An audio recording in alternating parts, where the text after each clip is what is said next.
"You're not half the woman my mother is." The words from my daughter-in-law, Valerie, sliced through the air that evening as I served the dessert I'd made with so much love. A profound silence fell over the dining room. My heart pounded in my chest. Without thinking, I pushed my chair back and replied, "Then she can start paying your rent." My son, Robert, went completely pale. "Rent? What rent?" he yelled, his eyes wide. At that moment, I knew my life was about to change forever. And this revelation was just the beginning of a story no one saw coming. My name is Shirley. I'm 70 years old, and on that night, I discovered that a mother's unconditional love could become her greatest weakness. For 6 months, I had been secretly paying the $800 monthly rent for the apartment where Robert and Valerie lived. I believed it was my duty to help my son through his financial struggles. I never imagined that while I was sacrificing my life savings, they saw me as a burden, as someone inferior they could humiliate without consequence. It had all started 6 months earlier, when Robert came to my house, tears in his eyes, explaining that he had lost his job and they couldn't afford their rent. "Mom, it'll only be for a few months until I find something," he'd said with that broken voice that always disarmed me. Like any mother who loves her child, I didn't hesitate for a second. I dipped into my savings, the money I'd saved penny by penny over the years working as a seamstress, and started paying their rent without Valerie's knowledge. "It's our secret, Mom," Robert had pleaded. "I don't want Valerie to feel bad about depending on you." How naive I was to believe he was protecting his wife's pride when he was actually protecting his own image as a provider. While I was counting every dollar to help them, they lived as if nothing had changed. Going out to dinner, buying new clothes, and planning vacations I knew they couldn't afford. Dinner that night had been special. I'd spent all day cooking his favorite meal, chicken with mushroom sauce, rice with vegetables, and that vanilla pudding he'd loved since he was a little boy. The table was set perfectly with the crystal glasses I'd inherited from my mother and the silver cutlery I only used on special occasions. Valerie arrived in an elegant red dress and shoes that probably cost more than my monthly grocery bill. From the moment they walked in, I noticed a different vibe. Valerie had that forced smile I knew so well, the one she used when she was about to do something unpleasant. Robert seemed nervous, avoiding my gaze and constantly fidgeting with his phone. During dinner, the conversation was tense. Valerie criticized everything: the food's temperature, my home's decor, even the air freshener scent in the living room. "Shirley, don't you think it's time you freshened this place up a bit?" she had commented with that condescending tone that so annoyed me. "My mom's house is so much more modern. She has those trendy, minimalist pieces." I smiled, trying to maintain harmony, but inside I felt my irritation mounting. I'd lived in that house for 30 years. Every object held a memory. Every corner told a story. When it was time for dessert, I thought we could finally enjoy a pleasant moment. I'd made the pudding with such care, remembering how Robert used to devour it as a child, telling me I was the best cook in the world. But instead of gratitude, I received those words that pierced my soul like thorns. "You're not half the woman my mother is." The impact of those words was like a slap to the face.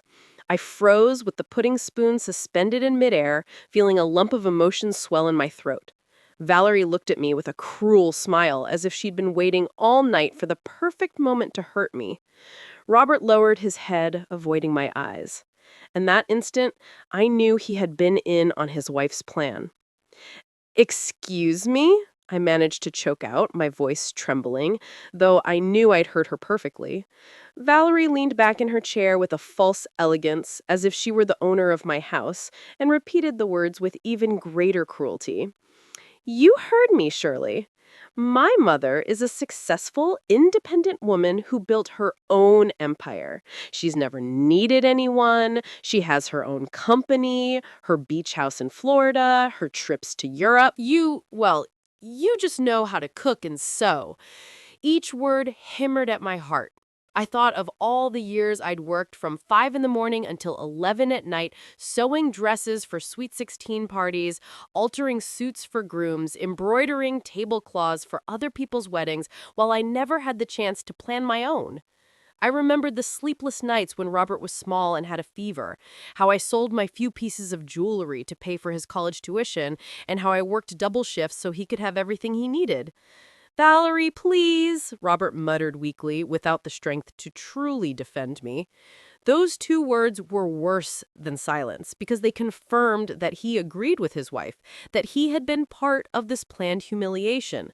My son, the same boy who once told me I was his hero, was now allowing me to be treated like a servant in my own home. No, Robert, let me finish. Valerie continued in that high-pitched voice she used when she wanted to sound superior. Your mother needs to hear the truth. My mother would never have allowed her son to live in this mediocrity. She made a dismissive gesture, pointing at my dining room, where so many beautiful memories were held. She would have helped us get something better. She wouldn't have kept us in poverty with her false kindness. It was at that moment that something inside me snapped. It wasn't just the injustice of her words, but the absolute ingratitude of someone who had been living off my generosity without knowing it. For 6 months, I had been the one paying for the roof over their arrogant heads. I had deprived myself of medicine for my arthritis to ensure they had a comfortable place to live. I rose slowly from my chair, feeling an adrenaline rush I hadn't felt in years. All right, Valerie, I said with a calm that surprised me. If your mother is so superior, if she's such a better woman than me, then I think it's time for her to assume the responsibilities a successful woman should have. Robert looked at me confused, but Valerie kept that smug smile on her face as if she'd won a battle. Exactly, Shirley. I'm glad you finally understand your place in this family. Oh, I understand my place perfectly, I replied, my voice growing firmer with each word. And my place no longer includes paying the $900 a month for your apartment at 420 Hamilton Street, Unit 3. The silence that followed was so deep I could hear the kitchen clock ticking. Robert stood up so abruptly he knocked over his water glass. What rent? He yelled, his eyes wide, looking at me as if I'd spoken a foreign language. What are you talking about, Mom? Valerie's arrogant smile had vanished completely. Now she looked at me with a mix of terror and confusion that gave me immense satisfaction. The rent I'd been religiously paying every month since February. $900 that comes from my bank account on the 5th of every month, plus the $100 in additional fees the landlord charges for a direct deposit. $1,000 in total that I pay so you can live comfortably while you disrespect me. Robert collapsed into his chair as if his legs could no longer hold him. But you told me you talked to the landlord, that he was giving you time to get the money, he stammered, his voice broken. Valerie looked at him with a fury I'd never seen before, as if he were to blame for ruining her moment of glory. I lied, I admitted without a hint of remorse. I lied because I thought I was helping my son. I thought it was temporary. I thought you would appreciate the sacrifice someday. But now I see that to you, I'm just a silly old woman who deserves to be humiliated. Valerie tried to regain her composure, but her voice had lost its arrogant confidence. Surely, I didn't know you. Robert never told me that you were paying. She began to stutter, but I interrupted her, raising my hand. I'm not interested in your excuses, dear. If your mother is as wonderful as you say, I'm sure she'll be happy to take on this responsibility. After all, a woman so successful and independent wouldn't have any problem paying for her daughter and son-in-law's rent, would she? The irony in my voice was so evident that even Robert flinched. The atmosphere in the dining room was so thick you could cut it with a knife. Valerie glanced back and forth between Robert and me as if she were quickly calculating the implications of what she'd just discovered. Robert's hands were trembling, and he had started to sweat. Mom, why didn't you tell me the truth? He finally asked, his voice cracking. Why did you make me believe you'd worked something out with the landlord? Robert's question echoed in the dining room like a painful, I lied because you're my son, Robert. Because when you came to my house crying, telling me you had lost everything and didn't even have money for food, I couldn't stand by and watch the boy I raised, the man I love more than my own life, suffer. Valerie remained silent, but I could see her mind racing to process the implications of my revelation. The pink color from her expensive makeup had drained from her cheeks, and she looked ashen. Robert ran his hands through his hair, a gesture he'd made since he was a child, when he was nervous or scared.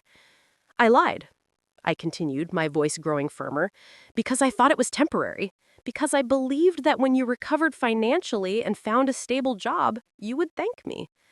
I never imagined that while I was depriving myself of medicine for my arthritis, while I stopped buying meat to save those $900 a month, you two were plotting how to humiliate me in my own home.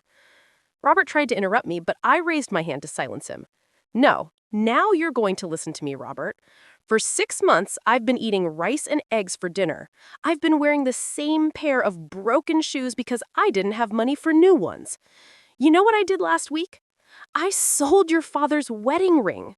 That ring I'd kept as my most prized treasure just to pay your rent and have some food in my fridge. Tears welled up in my eyes, but they were tears of rage, not sadness. I sold the only physical memory I had of my husband, of the man who had loved me for 30 years, to support a couple who considered me inferior, mediocre, and unworthy of respect. Valerie finally found her voice, though it was small and shaky now. Surely I didn't know. Robert never told me that you were paying. But I cut her off with a look that could have melted steel. Of course you didn't know, dear, because your husband chose to lie to you too. He preferred for you to believe that he had earned the money on his own rather than admit he was depending on his mother. Mediocre. I spat out the word mediocre with such venom that Valerie visibly recoiled. Robert finally exploded. Mom, I never wanted it to be this way. You insisted. I didn't ask you to sacrifice so much. His voice sounded desperate, like a child caught in a lie, but his words only fueled my fury. I insisted! I yelled, finally losing my composure. You came to my house sobbing like a 5-year-old. You told me you couldn't even afford bread, that Valerie was crying every night from the shame of not being able to pay the bills. What kind of mother would I have been if I had closed my door on you? The silence that followed was devastating. Robert looked at Valerie with a look of reproach that she returned with equal intensity. It was clear that there were secrets and lies on both sides, and that neither of them had been completely honest with the other. You know what hurts the most, Robert? I continued, feeling the tears streaming down my wrinkled cheeks. It's not the money. It's not the sacrifice. It's that for all these months, every time you came to visit, I saw contempt in your eyes. Valerie criticized my house, my food, my clothes, my manners, all while not knowing that my money was paying for her roof. And you? You just let her do it. Robert tried to approach me, but I took a step back. Mom, please let me explain. There's nothing to explain, I cut him off sharply. The explanation just came out. Your wife believes I'm not half the woman her mother is. Well then, her mother can show what kind of woman she is by taking care of her responsibilities. Valerie finally found some courage to speak, though her voice still trembled. Sure, I didn't know. Robert never told me that you were paying. But I cut her off with a look that could have melted steel. Of course you didn't know, dear, because your husband chose to lie to you too. He preferred for you to believe that he had earned the money on his own rather than admit he was depending on his mother. Mediocre. I spat out the word mediocre with such venom that Valerie visibly recoiled. Robert finally exploded. Mom, I never wanted it to be this way. You insisted. I didn't ask you to sacrifice so much. His voice sounded desperate, like a child caught in a lie, but his words only fueled my fury. I insisted, I yelled, finally losing my composure. You came to my house sobbing like a 5-year-old. You told me you couldn't even afford bread, that Valerie was crying every night from the shame of not being able to pay the bills. What kind of mother would I have been if I had closed my door on you? The silence that followed was devastating. Robert looked at Valerie with a look of reproach that she returned with equal intensity. It was clear that there were secrets and lies on both sides and that neither of them had been completely honest with the other. You know what hurts the most, Robert? I continued, feeling the tears streaming down my wrinkled cheeks. It's not the money. It's not the sacrifice. It's that for all these months, every time you came to visit, I saw contempt in your eyes. Valerie criticized my house, my food, my clothes, my manners, all while not knowing that my money was paying for her roof. And you? You just let her do it. Robert tried to approach me, but I took a step back. Mom, please let me explain. There's nothing to explain, I cut him off sharply. The explanation just came out. Your wife believes I'm not half the woman her mother is. Well then, her mother can show what kind of woman she is by taking care of her responsibilities. Valerie finally found some courage to speak, though her voice still trembled. Sure, my words were... They were said in a moment of, I was upset about other things.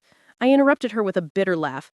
You're upset about having to eat at the home of the woman who pays your rent. Upset because you had to pretend to be cordial with someone you consider so inferior. The tension in the air was so dense you could have cut it with a knife. Robert paced the dining room like a caged animal, while Valerie sat twisting a napkin between her trembling hands. You know what's the saddest part of all this, Robert? I continued, feeling a strange calm come over me. I really believed we were a family.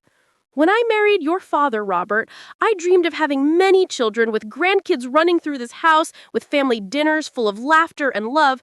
After years of trying to get pregnant, when you finally came, I thought God had given me the greatest gift in the world.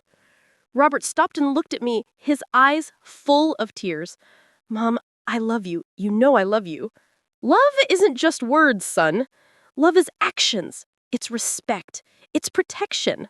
When your wife insults me and you stay silent, when you let her humiliate me in my own home, when you lie to me to hide that you depend on me financially, that's not love. That's convenience. Valerie stood up abruptly, knocking over her chair. That's enough. I'm not going to stand here and listen to this sermon. Robert, we're leaving now. Her voice had regained some of her usual arrogance, but I could see the panic in her eyes. No, Robert said firmly, surprising us both. We're not leaving until we sort this out. Mom, please sit down. We need to talk like adults. But I had already made my decision. There's nothing left to talk about, Robert. The cards are on the table. Your wife has made her feelings about me very clear, and you have shown that you agree with her. Starting tomorrow, I will no longer be paying your rent. If Valerie's mother is as superior as she says, I'm sure she'll find a way to help you. But Mom, you can't do that, Robert cried. And for the first time all night, I saw real terror in his eyes. We don't have the money. I was fired 2 weeks ago. I was going to tell you after dinner. Robert's words hit the dining room like a bomb. You were fired 2 weeks ago? I repeated slowly, a new wave of betrayal washing over me. And you didn't tell me anything? You allowed your wife to humiliate me, knowing that you were completely dependent on me? My voice broke on the last word, not from sadness, but from a rage so profound that my hands were shaking. Valerie turned to Robert, her eyes blazing with fury. What? You were fired 2 weeks ago and you didn't tell me? I've been spending money as if everything were normal while you... She couldn't finish the sentence. She put her hands over her face and began sobbing dramatically like an actress in a soap opera. Valerie, please let me explain, Robert began, but she cut him off with a gasp. Don't tell me to calm down. Just yesterday I bought those $400 shoes. Last week I booked the spa for my birthday. Robert, we're broke, and you let me spend like an idiot. Her tears had completely ruined her makeup, and now she looked exactly like what she was, a desperate and terrified woman. I watched the surreal scene, feeling a strange mix of satisfaction and pain. For months, I had carried the weight of supporting this couple, and now they were finally facing the reality of their situation. Robert looked defeated, his shoulders slumped and his face in his hands. You know what's the most pathetic part of all this, Robert? I said with a calm that surprised me. Even now, after discovering that you've been lying to me and humiliating me, my first instinct is to ask if you need help. That's what a mother does, son. That's what unconditional love does. Robert looked up at me, and for a moment, I saw the little boy who used to run to me when he had nightmares. Mom, I lost my job because I was late 3 times in a row. Valerie had been sick, and I had to take care of her, take her to the doctor. And Valerie cut him off with a murderous look. I wasn't sick. I had appointments with my dermatologist for my beauty treatments. Don't use me as an excuse for your irresponsibility. The mask had completely fallen. The elegant, superior woman who had arrived at my house had disappeared, revealing someone vulgar and desperate. Beauty treatments? I asked in disbelief. Are you telling me my son lost his job because he had to take you to beauty treatments while I sold my jewelry to pay for your roof? A laugh so bitter it scared me. Robert approached me, his hands outstretched in a pleading gesture. Mom, please. I know I made mistakes. I know I failed you. But you can't abandon us now. We have nowhere to go. Valerie's parents are in Europe. And Valerie interrupted him again. My parents aren't in Europe. They're in town. You told me to tell you we were fine so they wouldn't worry. One lie after another was being peeled back like the layers of a rotten onion. And how many jobs have you lost, Robert? I asked in a voice so low I could barely hear it.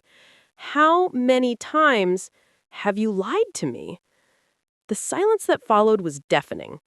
Robert couldn't look me in the eyes, and Valerie had started to sob again, but this time it was more genuine, as if she had finally understood the magnitude of their situation.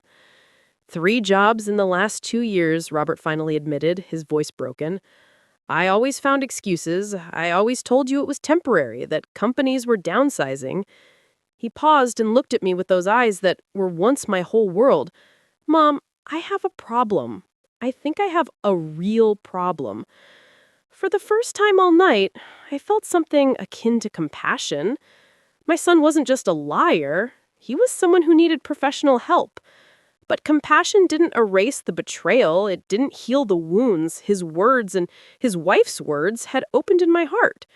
Robert, I said slowly, admitting you have a problem is the first step. But I can't keep being your safety net while you do nothing to change. I can't keep sacrificing my well-being to maintain a life based on lies. Valerie stood up abruptly, wiping her tears with the sleeve of her red dress. This is ridiculous, Shirley. You're his mother. Mothers don't abandon their children. My mother would never do this to me.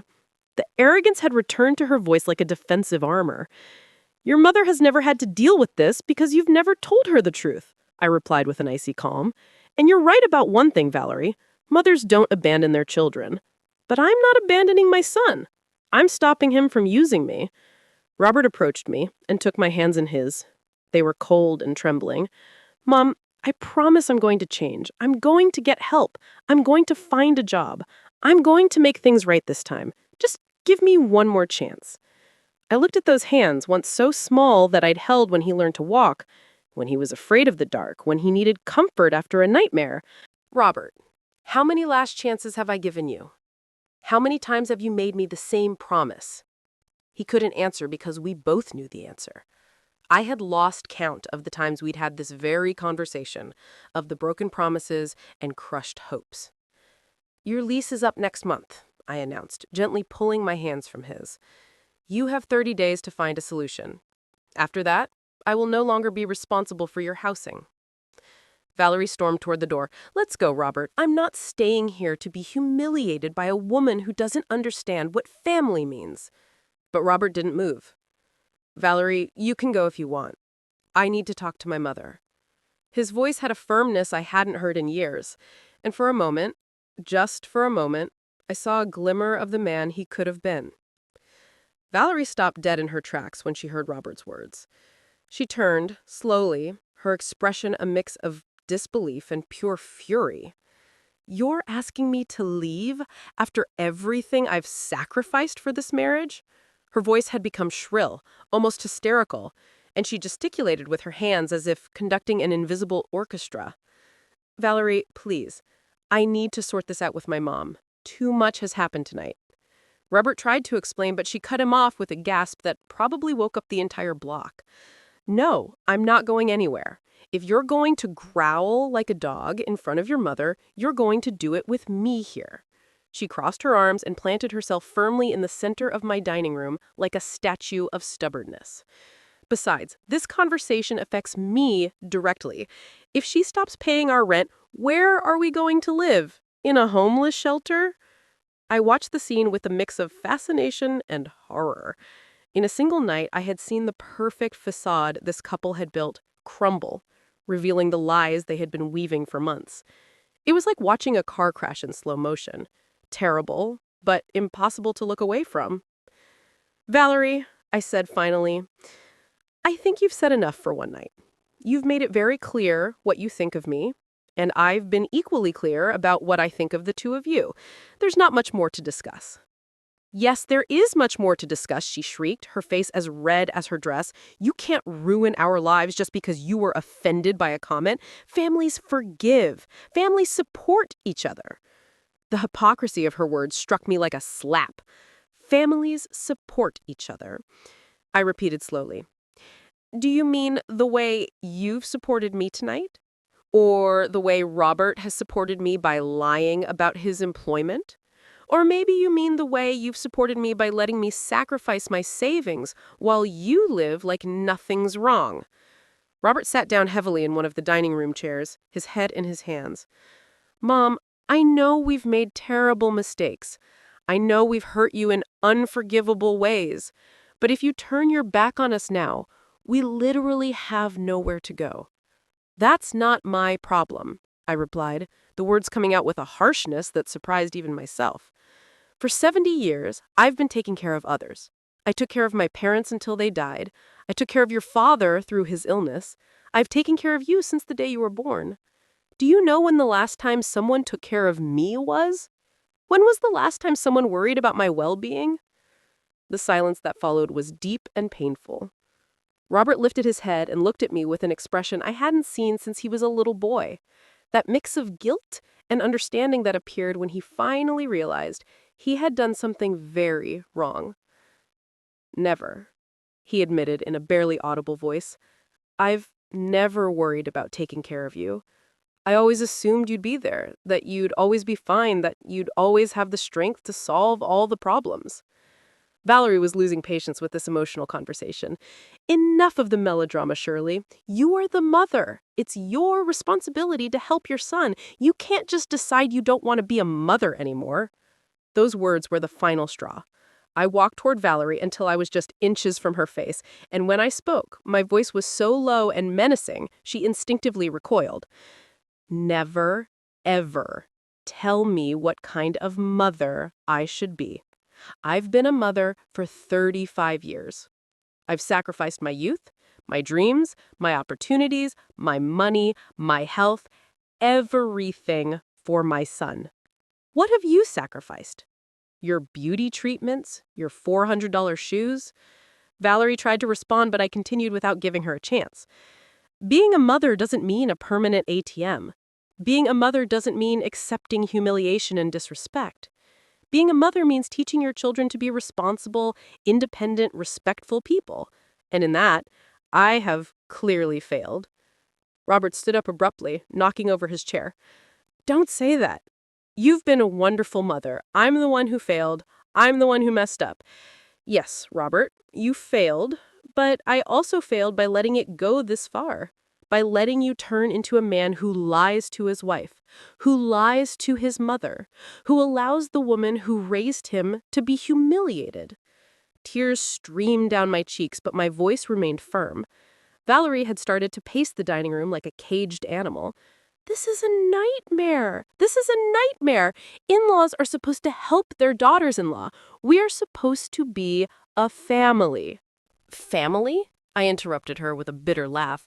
"When have you ever treated me like family, Valerie? When have you shown me respect, affection, or consideration? From the day you met Robert, you've treated me like an obstacle, something annoying you had to tolerate to keep your husband happy." "That's not true," she protested, but her voice lacked conviction. "It's not true?" I asked, crossing my arms. "Do you remember last Christmas, when you suggested it would be better for you to spend the holidays alone because I didn't understand modern traditions? Do you remember when I offered to cook for your anniversary and you said you preferred something more sophisticated?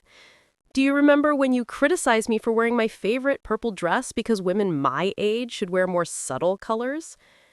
Each example I gave was like a small stab, and I could see Robert flinch with every memory. He had been there for all those occasions. He had heard every hurtful comment. and he had never said a word in my defense. Valerie, I continued, you never wanted to be part of this family. You wanted this family to disappear so you could have Robert all to yourself. Well, congratulations. It looks like you're going to get exactly what you wanted. Robert approached me, his eyes full of tears. Mom, please. If that's what you want, Shirley, then fine. But don't come crying to me when you realize you've lost your only son forever. When you're all alone in this old house, surrounded by your musty memories, remembering that you had a family and you kicked them out for your stupid pride. Her words were designed to wound me, to make me feel guilty, to break my resolve. And for a moment, they almost worked. The image of being alone in this house without visits, without phone calls, without anyone who needed me was terrifying.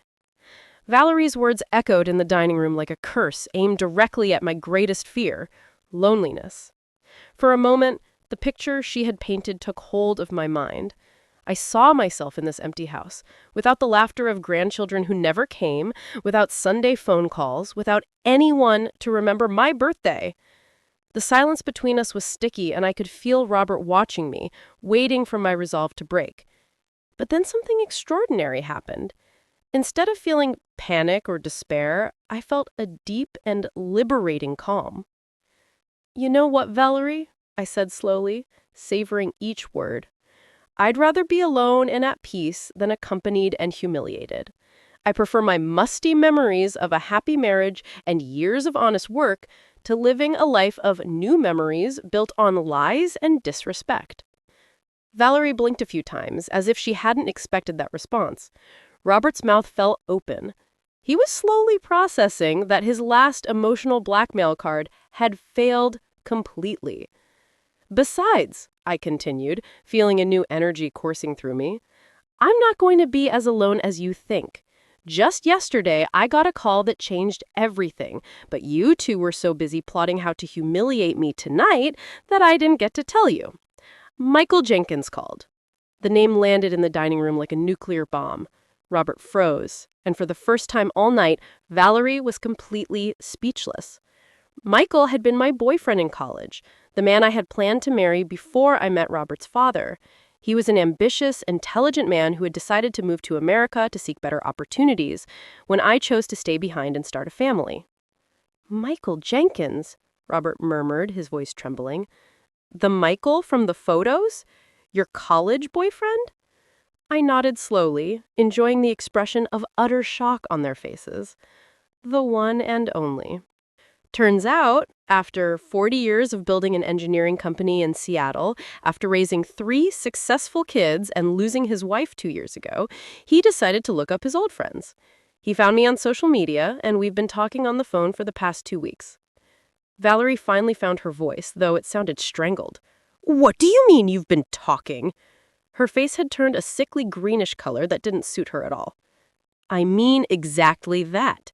We've been talking every day, reminiscing about old times, catching up on our lives, our fulfilled and unfulfilled dreams, and last night he made me an offer that took my breath away. Robert approached me with hesitant steps. What kind of offer, Mom? I smiled for the first time all night, a genuine smile that came from the depths of my heart. He invited me to spend a month at his home in Seattle. He says he wants to show me Washington State, introduce me to his kids, and that he's always wondered what would have happened if I left the sentence hanging, enjoying the absolute silence that had taken over the dining room. But Mom, Robert stammered, you can't go with a man you haven't seen in 40 years. What if he's a scammer? What if he's lying to you? What if, Robert? I interrupted him with a surprising firmness. What if he turns out to be a liar just like you have? What if he uses me just like you have? At least with Michael, I'll be on an adventure, seeing new places and being valued for who I am, not for what I can give financially. Valerie had collapsed into a chair, her face in her hands. This can't be happening. This is a nightmare. You can't be serious about leaving with a stranger. Michael isn't a stranger to me. He knows my dreams, my fears, my hopes, because we shared them when we were young. He knows I always wanted to travel, that I always wanted to see the Pacific Ocean, that I always dreamed of writing a book about my experiences as a seamstress. Do you know what the first thing he said to me was when he called? He said, "Shirley, I hope you've chased all your dreams because you deserve an extraordinary life." Tears began to stream down my cheeks, but they were tears of joy, not sadness. When was the last time you two asked me about my dreams? When was the last time you cared if I was happy, if I had plans, if there was anything I wanted to do with my life? Robert tried to approach me, but I raised my hand to stop him. Michael sent me photos of his house, of his garden full of orange and yellow flowers, of the ocean view from his deck. He told me about his trips to Europe, about the books he's read, about the dinners he cooks for his friends every Friday. And you know what else he told me? Valerie lifted her head to look at me, her eyes red and full of resentment. "What did he tell you?" "He told me that a woman my age and with my experience is a treasure. He said, I have stories to tell, wisdom to share, and love to give. He told me that any man would be lucky to have my company, my conversation, my affection." My voice broke slightly as I remembered those words that had healed wounds I didn't even know I had. After I hung up that call, I sat in my kitchen and cried for an hour. But I didn't cry from sadness. I cried from relief. I cried because someone had finally reminded me that I am more than a mother, more than a provider, more than a free maid. I am a woman with my own value. Robert had gone ashen. "Mom, please don't make any hasty decisions because of what happened tonight. Michael might just be saying what you want to hear. Scammers are very clever." "Stop it!" I yelled with a force that surprised even me. "Stop trying to control my life. Stop telling me what I can or can't do. For 35 years, I've lived for you. I've made every decision thinking about your well-being, your future, your happiness. For the first time in decades, I'm going to make a decision thinking about myself." The silence that followed was deafening. Robert had collapsed into a chair, his head in his hands, sobbing like a small child. Valerie looked at me with a mix of hatred and terror, as if she had seen a ghost. "You know what else Michael told me?" I continued, feeling my confidence grow with every word. "He said he'd kept a photo of me from when we were 20, the one where I'm wearing the white dress with red flowers that I made myself. He told me that all these years, especially after his wife died, he would look at that photo and wonder if I had been happy, if I had managed to fulfill my dreams." Robert looked up, his eyes swollen from crying. "And what did you tell him?" I told him the truth. I told him that I'd had moments of happiness, especially when you were little, when your father was alive, when I thought I was building something beautiful called a family. But I also told him that I had sacrificed so much of myself in the process that I no longer remembered who Shirley was before she was Robert's mother or Charles's widow. Valerie stood up abruptly, as if she had been stung by a wasp. "This is ridiculous. You can't go with that man. What are people going to say? A woman your age chasing romantic adventures like a teenager?" I looked her directly in the eyes and smiled with a serenity I hadn't felt in years.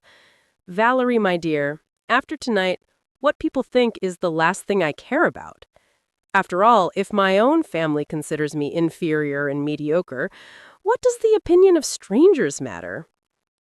Robert finally found the strength to speak. "Mom, if you really want to meet Michael, if you really want to travel, we could support you. Just don't do it out of spite. Don't ruin your life just to punish us." "Ruined my life?" I repeated in disbelief. "Robert, don't you understand? This isn't a decision made out of spite. This is a decision for survival. For the first time in decades, someone is offering me a chance to be happy, to be valued, to be loved for who I am, not for what I can give." I walked to the dining room window and looked outside at the street where I had lived for so many years, where I had raised my son, where I had buried so many dreams. Tomorrow, I'm going to call Michael and accept his invitation. I'm going to buy a plane ticket, pack a suitcase with my best dresses, and find out if it's still possible to be happy at 70. The weeks that followed that dinner were the strangest of my life. Robert tried to call me every day for the first week, leaving desperate messages on my answer. It was strange and wonderful to feel interesting again, to feel that someone valued my experiences and memories. "Shirley," he said to me during one of our late-night calls, "I've been thinking about you for 40 years.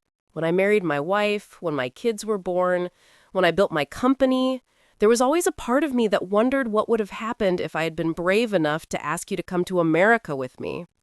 His words filled me with a warmth I hadn't felt in decades. "Michael, I thought about you many times too, especially when things were tough, when your father was sick, when Robert started having problems. I wondered what my life would have been like if I had gotten on that plane with you." "Well," he replied with that deep laugh I remembered perfectly, "it's never too late to find out, is it?" The plane ticket lay on my nightstand, real and tangible, like a promise of freedom. Departure, March 15th. Destination, Seattle, Washington.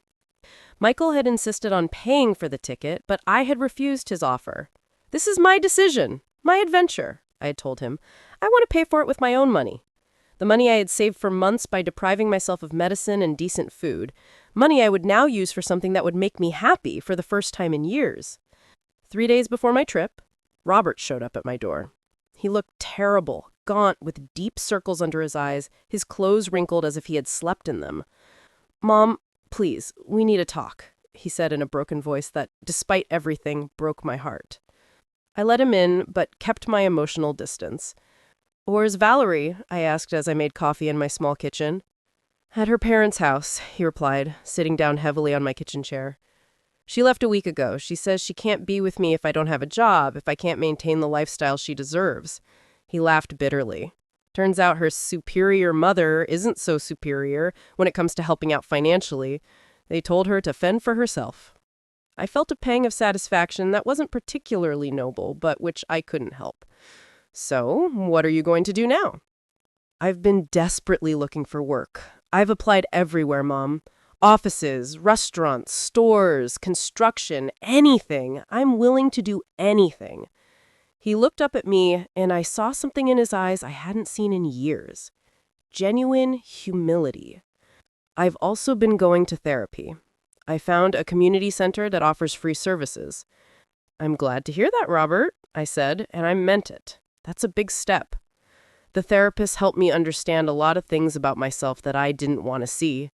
He helped me understand that I've been an emotional and financial parasite, not just with you, but with everyone who has tried to help me. His words sounded rehearsed, as if he had practiced the speech many times in front of a mirror. "And what have you learned specifically?" I asked, curious to see if there had really been a change or if this was just another manipulation. Robert took a moment to answer, nervously toying with his coffee cup. "I've learned that I never learned to be responsible because you were always there to rescue me. It's not your fault," he quickly added when he saw my expression. "It's mine. But the pattern was set very early on, and I never made the effort to break it." I nodded slowly. "And Valerie? What did you learn about your relationship with her?" "That what I felt for her wasn't love. It was emotional dependency. I liked that she was demanding and critical because it gave me an excuse not to grow up, to continue being a child who needed his mom to rescue him." He stopped and looked me directly in the eyes. "Mom, I know I don't deserve your forgiveness. I know I've destroyed our relationship, but I need you to know that for the first time in my adult life, I'm seeing things clearly." "And what exactly do you see?" I asked carefully. "I see a 70-year-old woman who sacrificed her entire life for a son who never appreciated it. I see a woman who worked her hands to the bone to give me an education and opportunities that I wasted. I see a woman who deserves to be happy, who deserves to be valued, who deserves to chase her own dreams after decades of chasing mine." His words moved me, but they also made me cautious. "Robert, I'm glad to hear you reflecting on these things, but words are easy. Real change takes time and consistent action." "I know," he said, nodding vigorously. And I'm not here to ask you to cancel your trip. I'm not here to ask for money or help. I'm here to tell you that I'm going to show you with actions that I can change even if you're no longer here to see it. What do you mean by that? Robert stood up and started pacing my small kitchen. I got a job at a cleaning company. It's night work and the pay is low, but it's honest and it allows me to live in a small room I rented downtown. I'm also taking online classes to get a certification in accounting. I looked at him in genuine surprise. When did you decide to do all this? The night after our dinner, when I got home and Valerie started yelling at me for ruining our financial situation. Something inside me just snapped. I realized I was 35 years old and had never been responsible for my own life. Not for a single day. He sat down again and took my hands in his. Mom, I want you to go to Seattle. I want you to meet Michael, to see the ocean, to write that book you've always wanted to write. I want you to be happy, even if it means I'm no longer part of your life. For the first time since the night of the dinner, I felt like I was talking to my real son, not the manipulative, dependent version I had known for so many years. Robert, you're always going to be a part of my life. You're my son, and you always will be. But I need you to understand that our relationship can't stay the same. I understand completely, he said firmly. And I want you to know that I'm going to work on becoming the kind of son you can be proud of, even if it takes years, even if by then it's too late to repair our relationship. We sat in silence for several minutes, each lost in our own thoughts. Finally, Robert spoke again. Will you tell me about Michael? What was he like when you were young? An involuntary smile spread across my face. He was brilliant, ambitious, gentle. He had a way of making me feel like the most interesting woman in the world. When we talked, he would focus entirely on me, as if my words were the most important thing he had ever heard. Why didn't you go with him when he moved to America? Because I was afraid, I admitted. Afraid of leaving everything I knew, afraid of failing, afraid of not being good enough for him. And then I met your father, and he represented security, stability, a predictable life. I paused. I don't regret choosing your father. He was a good man, and we had beautiful moments. But now I have a second chance to find out what would have happened if I had been braver. Robert nodded slowly. Do you think Michael has really thought about you all these years, or do you think he's idealizing the past? Robert's question made me think deeply. You know, Robert, I've asked myself that same question every night since Michael contacted me. Is what he feels real, or are we just two old people idealizing a youthful love? I stood up and walked to the window, watching the garden where I had planted roses so many years ago. But then I realized that it doesn't matter. What do you mean it doesn't matter? Robert asked, genuinely curious. It doesn't matter if what we feel is nostalgia, idealization, or true love. What matters is that for the first time in decades, I feel alive. I feel valuable. I feel like a woman who deserves to be courted, admired, respected. I turned to look at him. When was the last time I felt that way? When was the last time anyone made me feel special just for being me? Robert lowered his head, ashamed. I never made you feel that way, did I? I always took you for granted. Something that would always be available no matter how I treated you. Exactly. And it wasn't just you, Robert. Your father, too. Toward the end of our marriage, he started to see me only as the woman who cooked, cleaned, and took care of him when he was sick. I stopped being Shirley and became just Charles's wife, and then just Robert's mother. At that moment, my phone rang. It was Michael calling, at the time we had agreed on, as always. I looked at Robert, who nodded, indicating I should answer. Hello, beautiful, Michael's voice said through the phone, and I immediately felt that familiar warmth spreading through my chest. How was your day? Interesting, I replied, smiling despite the tension. My son is here, Robert. Would you like to say hello to Michael? Robert froze for a moment, but then slowly nodded. I put the phone on speaker. Michael, I'd like you to meet Robert, my son. Robert, this is Michael Jenkins. Hello, Robert. Yes, sir. It is complicated, but I'm starting to understand that my mother deserves to be happy, even if that means big changes in our lives. That's a very mature response, Michael replied with approval. I'll tell you something, Robert. I have 3 kids, all adults, and it took them years to understand that their parents are complete people with their own needs and desires, not just eternal providers of support and resources. Robert looked at me in surprise. It was clear he hadn't expected Michael to be so direct, yet so understanding at the same time. Mr. Jenkins, Robert continued, can I ask you what your intentions are with my mother? Michael chuckled softly. That's a fair question. My intentions are to get to know the woman the girl I fell in love with 30 years ago became. My intentions are to show her beautiful places, to introduce her to my kids, to cook for her, to listen to her stories, and perhaps, if we both decide we want to build a deep friendship or something more. And if things don't work out as you expect, Robert asked, then we will have had a beautiful adventure. We will have closed a chapter that was left open for decades. And your mother will have had a well-deserved vacation in Washington. There's no pressure, Robert. No unrealistic expectations. Just 2 older people giving themselves a chance to rediscover joy. Thank you for being so honest, sir. Call me Michael, please. And now, if you'll excuse me, I'd like to speak with your mother alone for a moment. Robert nodded and walked to the living room, giving me privacy for my phone call. How do you feel after talking to him? I asked Michael once we were alone. I feel good. He seems to be a young man going through a moment of growth.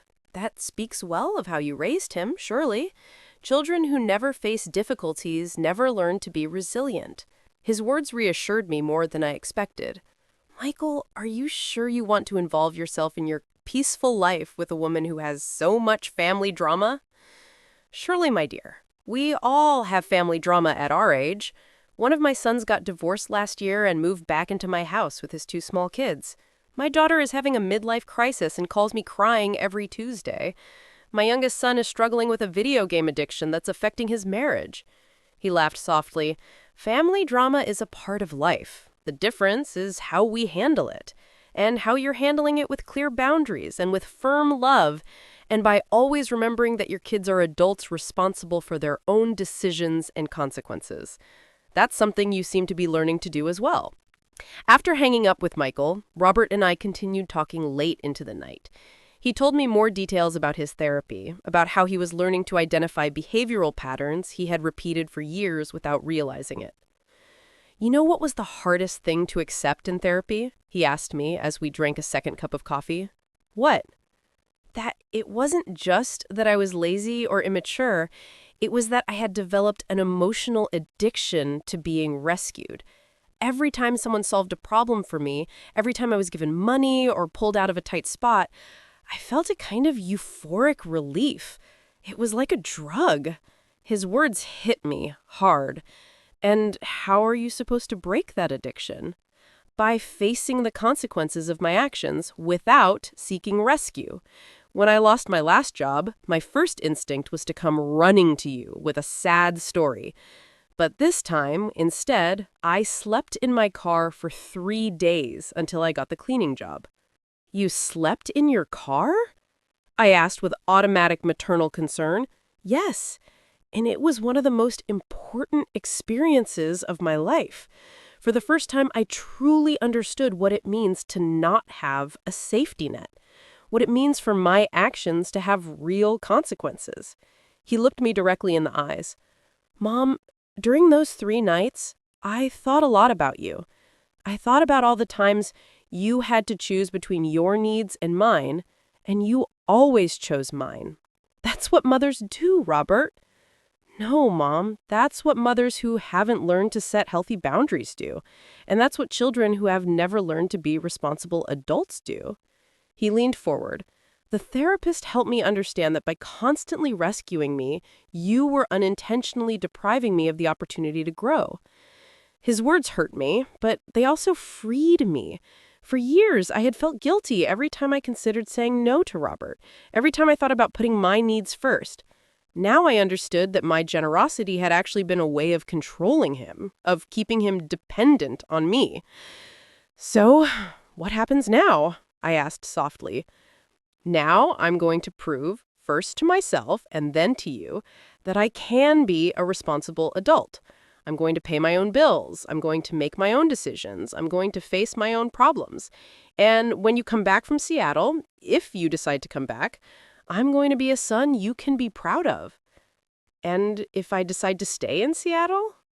Robert smiled, and for the first time in years, I saw genuine joy in his smile instead of manipulation.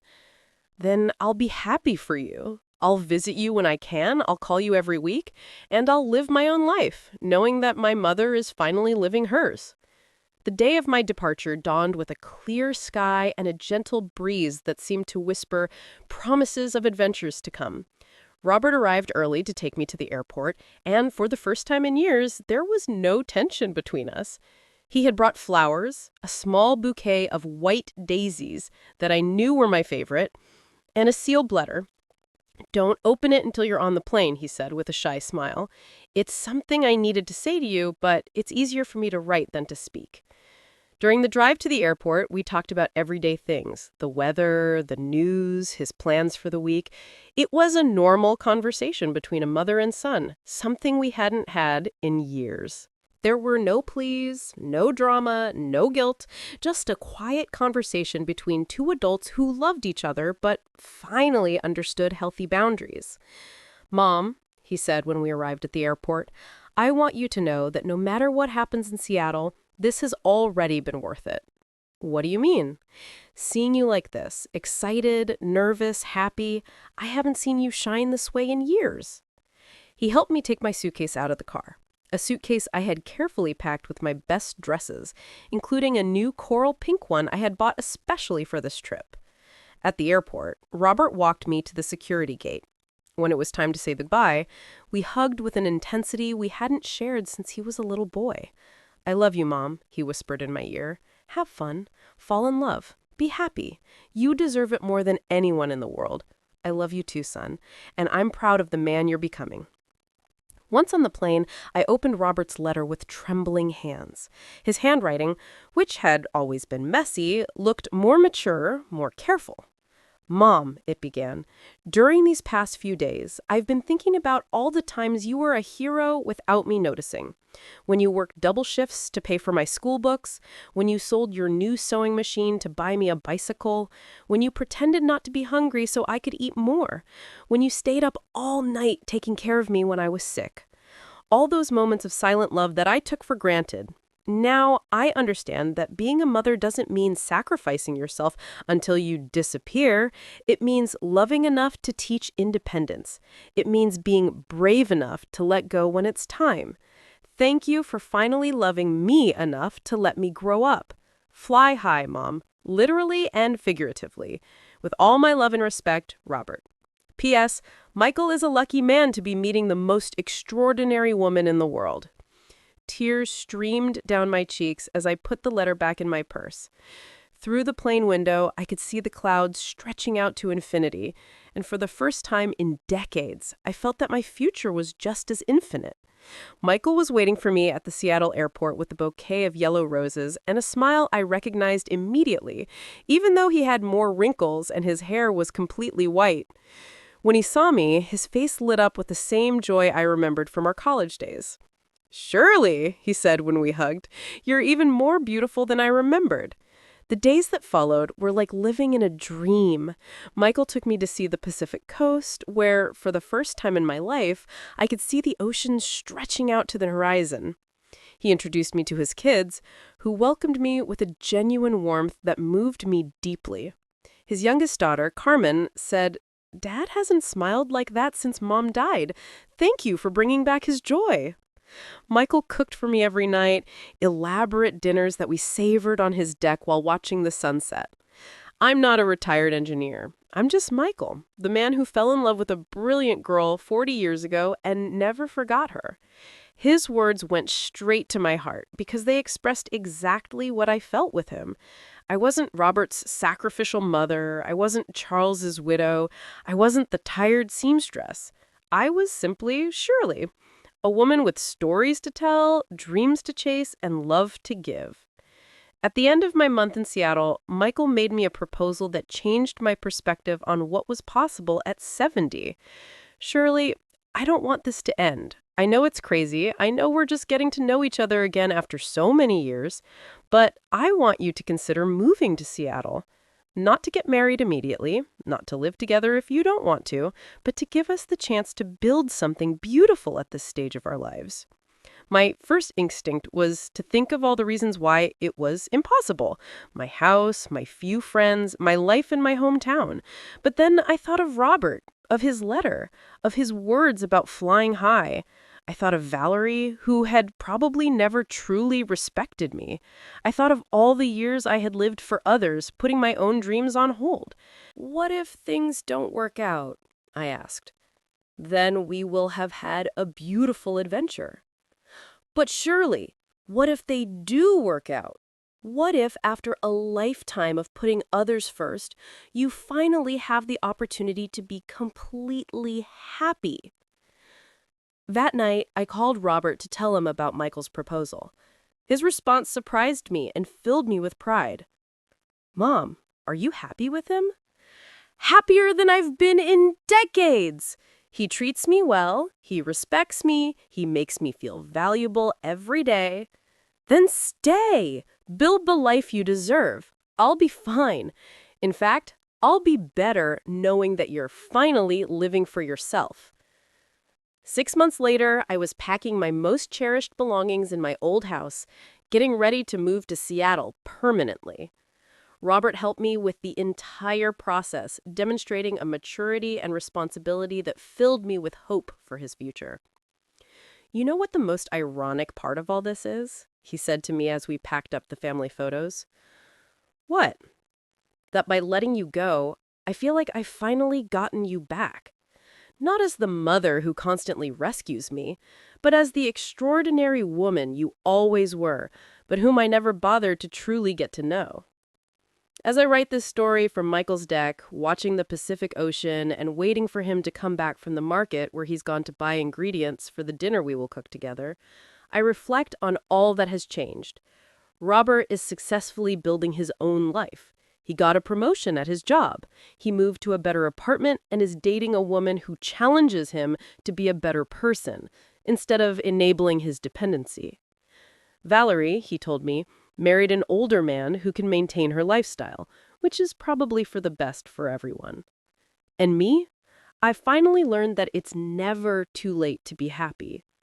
I learned that self-love isn't selfishness, but the foundation for being able to love others in a healthy way. I learned that a 70-year-old woman can have adventures, can fall in love, can start over. Michael and I got married last month in a small ceremony on the beach, with his kids and Robert as witnesses. Robert cried throughout the entire ceremony, but they were tears of joy. "I never thought I'd see my mother marry for love," he told me afterward. "I always assumed your marriage to Dad had been just for convenience and family." Now, when I look back at that terrible night when Valerie humiliated me in my own home, I see it as the greatest gift I could have received, because it was that humiliation that finally woke me up. It was that humiliation that showed me I deserved more. It was that humiliation that gave me the courage to chase the happiness I thought I had lost forever. And you?